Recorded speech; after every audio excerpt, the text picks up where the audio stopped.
But something that we talked about early on was always about prepping. Yeah, and end of the world. Well, not end of the world stuff, but we did talk about there end of the world stuff. There are a lot of them nowadays. There's right, a lot of right. them. There are, but I mean, and preppers. But the shows. But what do you call it? Is that what you call it? Preppers. Well, I guess you call it prep, making preparations for an unforeseen event. Yeah. But I mean, all the different shows that have been on television, on some of the cable channels, when they talk about the preppers, I think they take it to the extreme sometimes. Yeah, they take it to the extreme, and I actually got a kick out of the one show, the lady down here in Provo, Utah, that had little guns and knives buried in their food storage closet, and they were taking karate lessons and had guns and cans and knives hidden all over the place, and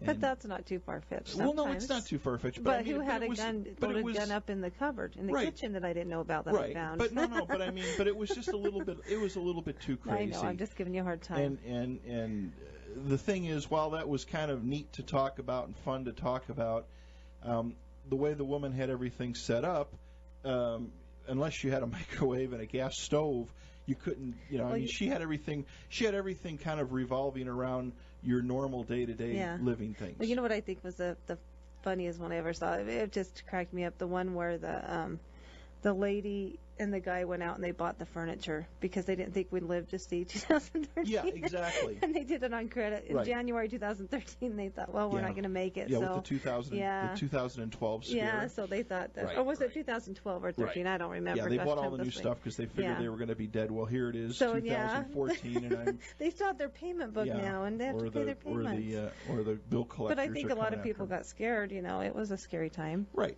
And so it's extreme, and some just. Right, there's not much you can do sometimes, but I think it's good to be prepared for something. But I think that we were talking today about starting to bring a few guests on, and again, we don't want to turn. We're not going to. The core of the show has always been the fringy stuff, but science, like fringe science. We've been having.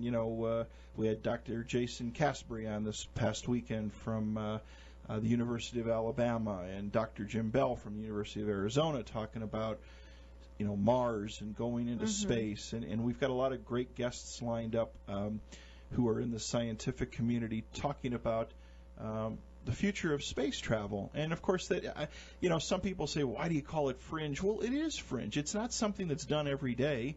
I mean, of course, like with the space shuttle, it was being launched every few months. And, of course, But a lot of this new technology, I think going to Mars is about as fringy as it gets. I mean, you're going to be out on the fringe. I still can't figure out how they're going to do it, but okay. Well, it's a little too cold for me, but I hope they do. I think they know how to do it.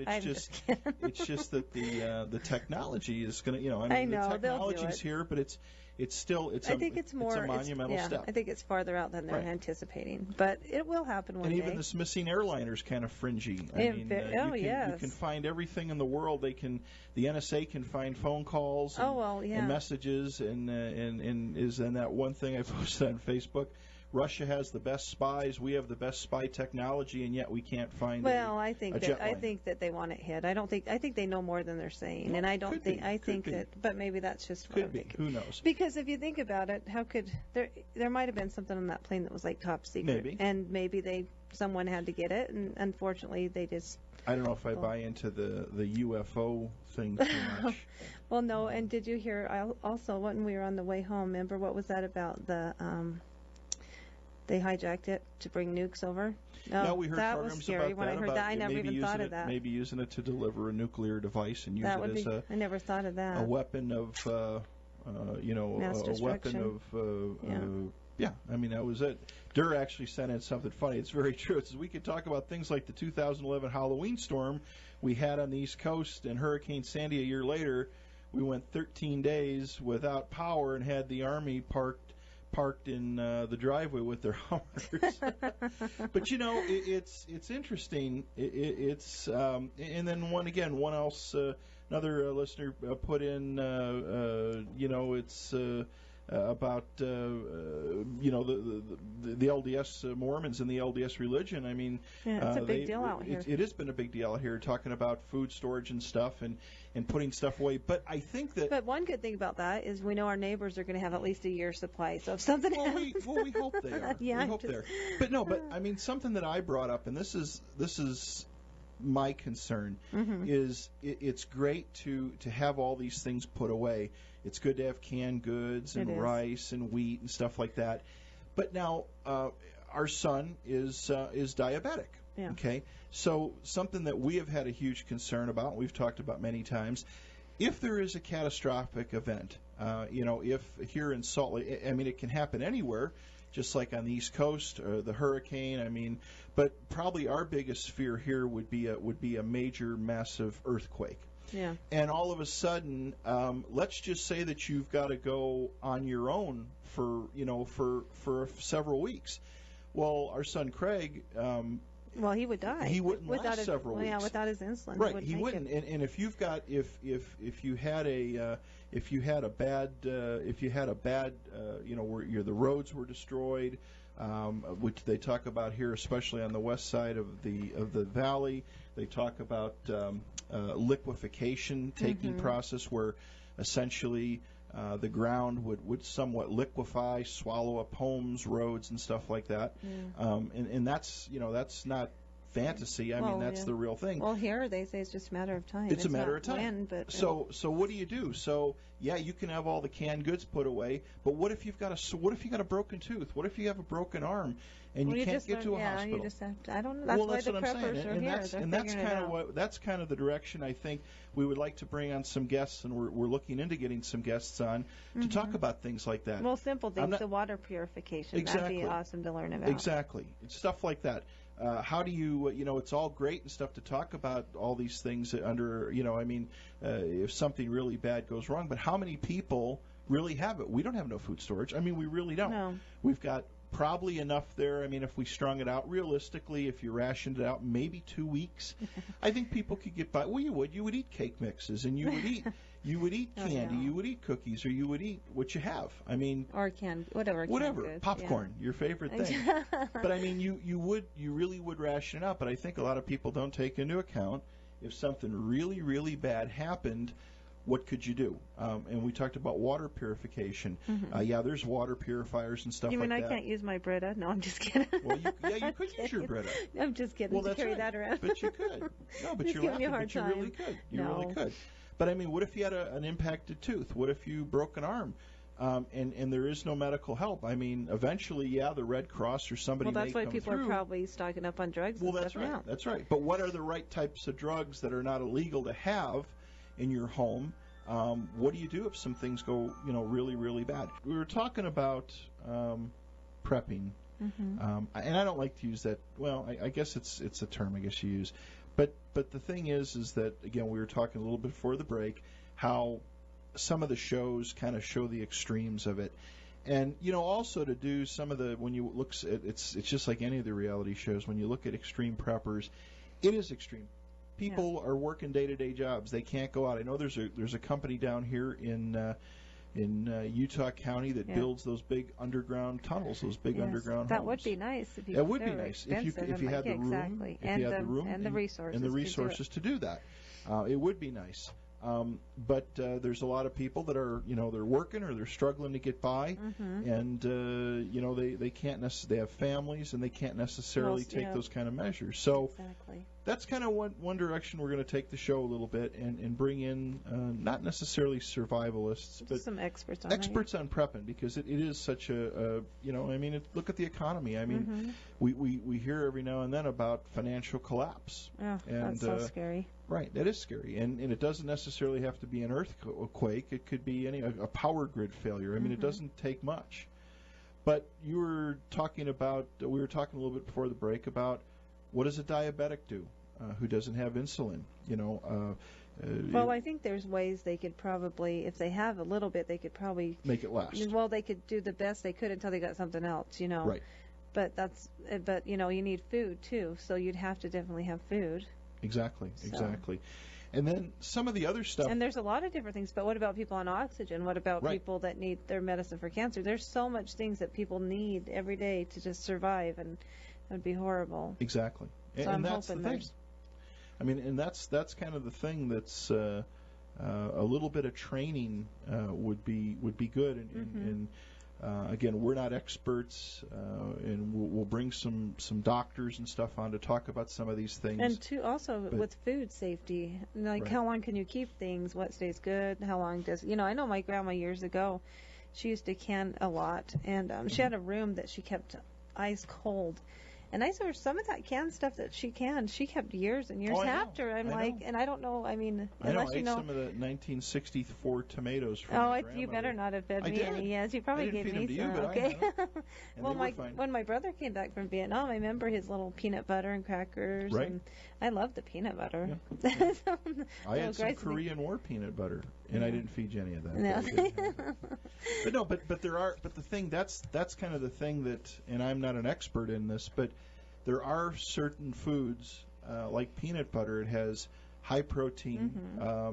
If it like tuna fish is great too. Tuna fish is good. I can eat that just plain out of the can. But peanut butter, you can go to like the wholesale, the warehouse stores, the Sam's, the Costco's, and we've seen the 5 gallon containers full.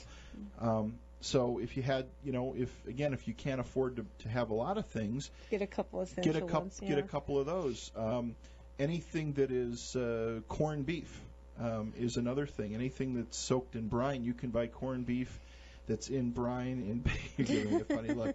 No, but I mean these are things that don't need refrigeration, because if bugs you don't have protein too. Well, I did see some articles on different bugs. When I was a little girl, and don't judge me, people, because please don't judge me. But where I lived, I don't know what you called them back when you were a kid, but there's little plants, and they had the little things we called them cheesies as kids. I don't know what they are. But you'd peel them back, and we used to eat them. And we used to sit on the sidewalk and eat stuff off. Yeah, that's gross. Eat but bugs, huh? No, they're not bugs. They were little plants, little round things. I don't know what they were, but we ate them. So wow. Yeah. Well, I came from a poor neighborhood, if you're hungry enough, but that's the thing again, is to bring in the experts, bring on the people that can talk about what's the right things, what are the right things to eat. Yes, definitely. The other concern that I had, too, and maybe this sounds a little fringy, but sometimes we hear the term martial law. Oh, God. Well, what does that really mean? So let's just say that, I believe, I don't know if it was during Katrina, and I don't know if it was during Hurricane Sandy, I'm not quite sure, but what if the government issues martial law? Well, I would really like to know what's that defined as? Does that mean, if the governor if the governor puts out a mandate that says, look, the curfew is from... Could it be the governor, or would it have to go higher up? I don't know. Well, that's what I don't know. But I'm just saying, if the governor puts the National Guard in charge... Because I'm just saying, the governor, I don't think he don't think he has that authority. But he does. The governor is kind of like the president of the state. Well, whatever. No, but I'm just saying that sometimes we see in these other countries, but I mean, if there's an extreme emergency, you're going to have looting and pillaging and stuff like that. Well, yeah, look at Katrina. I mean, people went crazy and just people crazy. Stealing big screen TVs. Like, what are they going to do with that? When there's 4 feet of water on. But the thing is I would like to know what the definition of martial law is. Does it mean if you and I are outside after 10 o'clock, 11 o'clock at night, and we're trying to scour for food or water, does it give the National Guard the right to put a bullet in your head? I don't know. I don't know. That's what I'm saying. These are the things that I don't really know about. Mm-hmm. So and I think there's a lot of people that don't know that. Mm-hmm. And I would like to, we'd like to bring some people on that will talk about those types of things. Yeah, definitely. Talk about the laws and what laws are in effect. Because or if people want to call, they can call Well, they can call in, and if they got questions, or they can voice their opinions on it. Yeah, they can tell us about it if they know. And it's 801-254-5855. But it would be interesting to find out what's the definition of martial law, and how is it? What's the enforcement of it? Yeah, it's people scary get crazy when things. It's funny. It's really people will do desperate things when they're desperate. Desperate people will do desperate. Blah blah blah. Yeah, that's what I was trying to say. Yeah. Desperate Wait. co-hosts. But anyway, it is. They do desperate See, things. sorry, but I had to do that to you because you laughed at me. I'm gonna. They do desperate things, and again, after the shock of something is over, I think there's panic, and then the not so great people come out of the woodwork. But I was looking at some different sites and looking at some different things. We talked a little bit about preserving meat without salt. A cooked ham is something that can actually last quite a long time. Different plants that you can eat. Another big question an article I read today called "Deciding Who You Can Save." What is a triage? Again, these are amputating a limb, pulling a tooth. Yeah. It's and then of course water. Where are you going to get clean water at? I know one thing that I've heard many times is that some people say that your best thing to do if you can is to find a way to isolate your hot water tank. Most people have a 30, 40, or 50-gallon hot water tank. Yeah. If you can find a way to isolate that, shut off the valve. If it were to in an earthquake situation, again, that's a problem. If it something really simple, putting a strap around it and bolting it to the wall. So if you have an earthquake, and here in California, just the other day on the news, they had was it a 6.3 or a 6.4? Yeah, it's crazy. It shook the studio, and again, we don't think about stuff like that. Gas lines breaking, knowing where your gas line shut off is at. So that's at least in an earthquake situation that I think would probably be the biggest fear here, next to a power grid situation, would be to be able to not have fires burning amok. Yeah, that's scary. But I think everyone should know how to turn off their gas, and they know how to turn their gas off. I mean, but everybody that's even you should teach your wives, everybody, because you never know when something's going to happen. Teach them where everything But that's the big thing. Is that if you have gas pouring out, cutting it off in the house is no good. Yeah, you can go outside and put a wrench on that valve and turn it and shut it off. Yeah. Stuff like that. Well, that's what I mean. Just prepare people, because there's a lot of women that don't even know where it's at. Exactly. And a lot of guys. I'm not saying No, exactly. And again, on the water. Or children, teenage kids that are old enough to go fill the bathtub up with water. I mean, anything you can do. Fill up the sinks. So again, all these. Have you ever back home? Did you ever have it? Were you ever? You have tornadoes back there. Tornadoes were the biggest thing. Yeah. Did you ever experience any? No.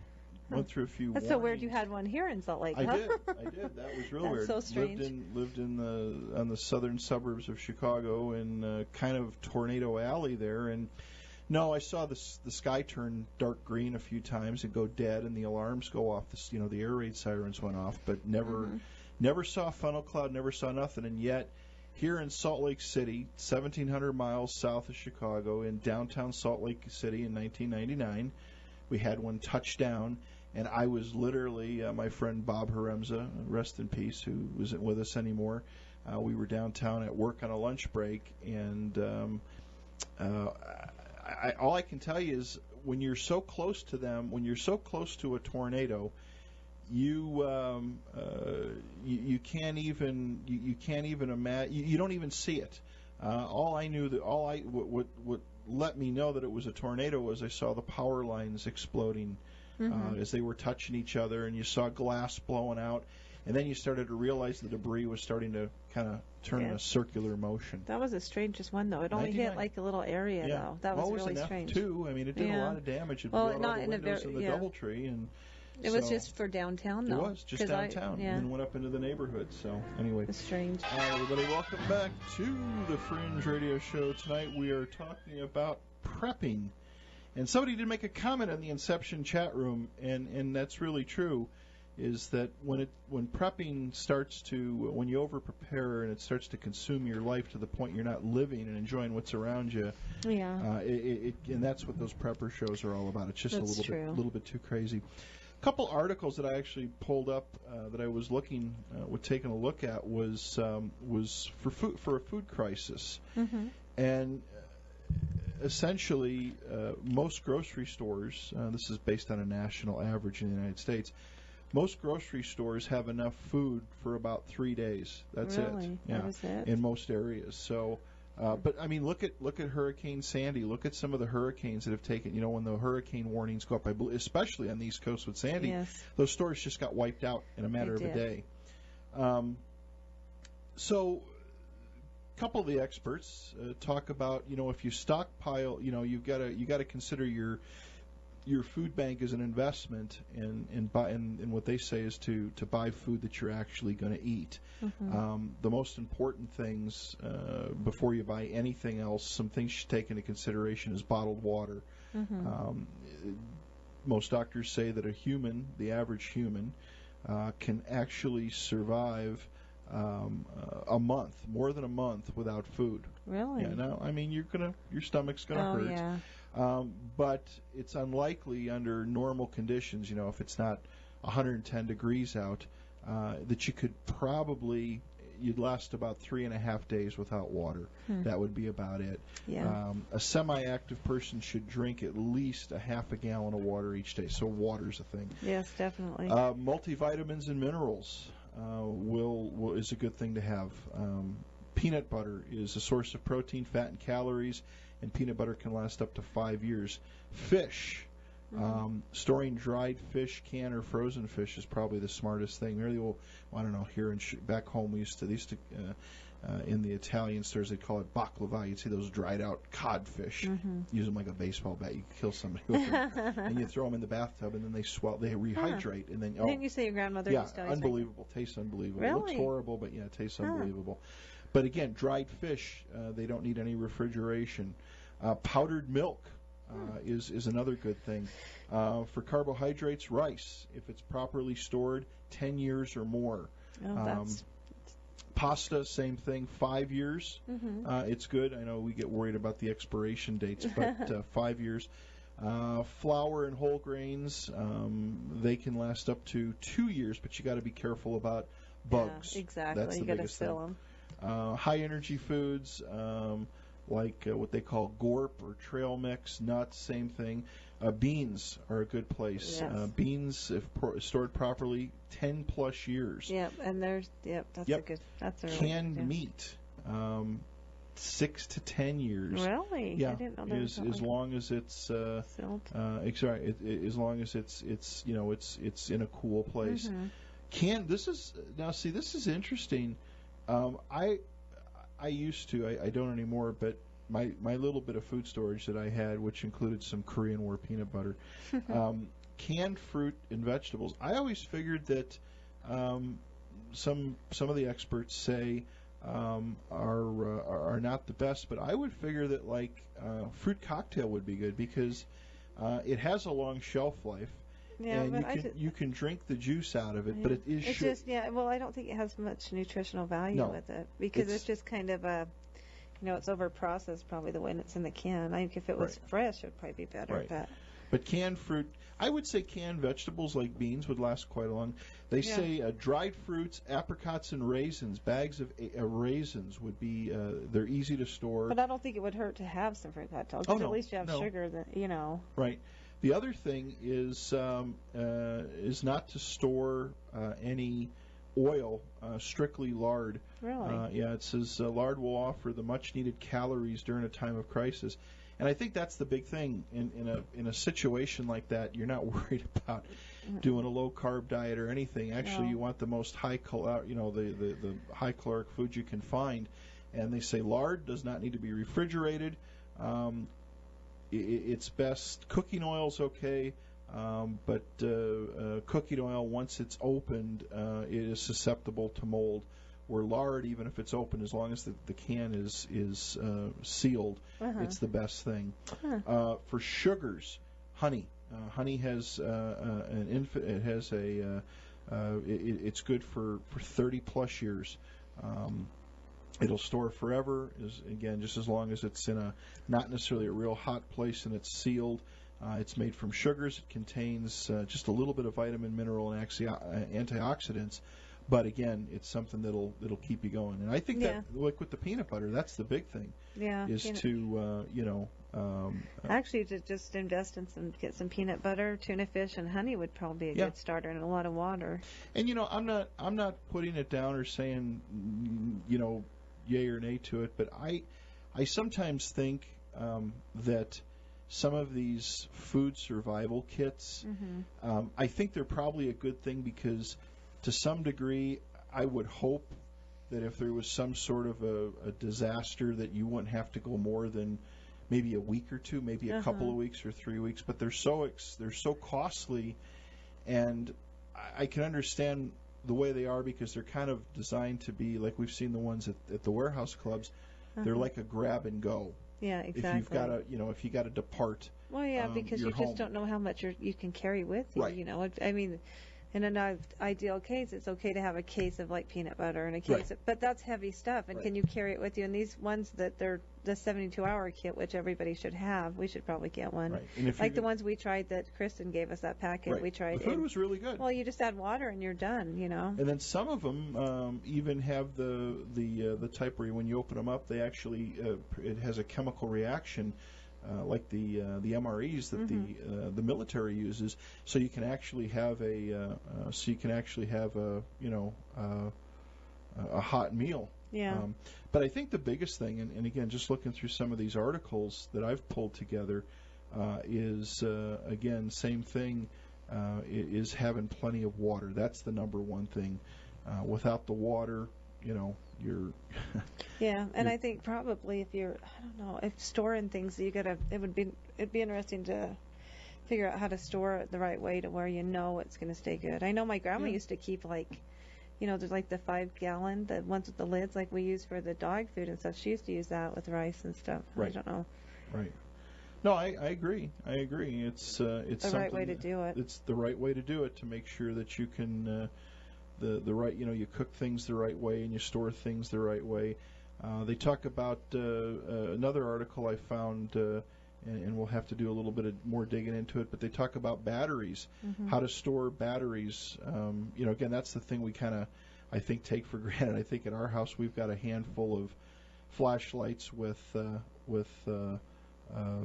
dead batteries in them. Yeah, I bet they talk about we've got a couple of those LED crank up. I love those. I keep one in the car because I think they're awesome because you can just crank them up and you don't need batteries. Crank them up and charge them. And even a crank up radio isn't bad. A crank up AM radio isn't bad. So you can hear. What's going on? Again, the internet and all that's great, but you will have stations like K-Talk that. Will do their best to be on the air. We've got actually. I can't get it tonight, but there is in the other office. There is a. It would be kind of fun to go through it. There is an emergency guide in there for radio stations. Exactly. And they actually they require the stations that can be on the air. They require them to kind of go through the guide and help with the EAS stuff, the civil defense stuff, or the emergency action system. I don't know if it's tied to the civil defense anymore. But we go through that one night. That would be kind of fun and informative more so than fun. There's a lot of things out there that there are. There's a ton of things. Let's take a call. Got a quick call here. Hold on. Caller, good morning. Welcome to K-Talk. Hi, Pat. Yes. It's Der Hoof. Hey, Der Hoof. How are you? Hey, I'm good. How are you? You're having a discussion about survivalism. Yes. Well, I can tell you a little bit about the Halloween storm we had here in New England back in 2011. Okay. And we went 13 days without power. It was major destruction here in terms of downed trees and power lines that we had. And you couldn't even drive in the streets. It was so bad. Wow. Yeah. And so... How big of an area did it affect? Oh, it probably affected, I would say, Connecticut, Massachusetts, major portions of New York, up into lower New Hampshire and Vermont. And the roads were basically totally impassable. And with no power, there were no street lights, there was nothing. Right. And all of the places that normal people would go to, like Walmart or whatever, they were without power. They lost, the generators ran for only a certain number of days, 2 or 3 days, and then all of their ice supplies and whatever were gone. Mm-hmm. Right. And so everybody was fending for themselves. So what would you recommend for people, since you went through it, what would you recommend? What was the most, if looking back now, what would you recommend people do to help them? Well, first and foremost, water. Mm-hmm. Bottled water, get a lot of bottled water, get a filtration system of some kind that you can use to filter the water that you can get. And canned foods, MREs, if you have that. You have to have some kind of medical supplies on hand, just in case. Mm-hmm. Right. And fuel. You want to have some gas on hand. For example, with the power out for as long as it was out, you could not charge a laptop. You couldn't charge your cell phones. None of that. That was all out. So what a lot of us did was we would start our cars and we would recharge our cell phones on the car batteries while the car was running. And it was kind of interesting that the cell phones, for the most part, stayed on. Right. And I thought that was kind of a weird scenario because it was, with everything else out, how was it that the cell phones all stayed on? That is weird. So a little bit of a question mark there on that one. Definitely. But it was so bad here with downed trees that you literally could not drive in the streets. Wow. So there was no place to go. And about the 4th day into this thing, the Army rolled in to our neighborhood area, and I wound up with a Humvee parked in my driveway. Really? And and the Army roaming the neighborhood, armed, with M16s slung over their shoulders and going so up. were they did they feel that it was that people were going to, Jared,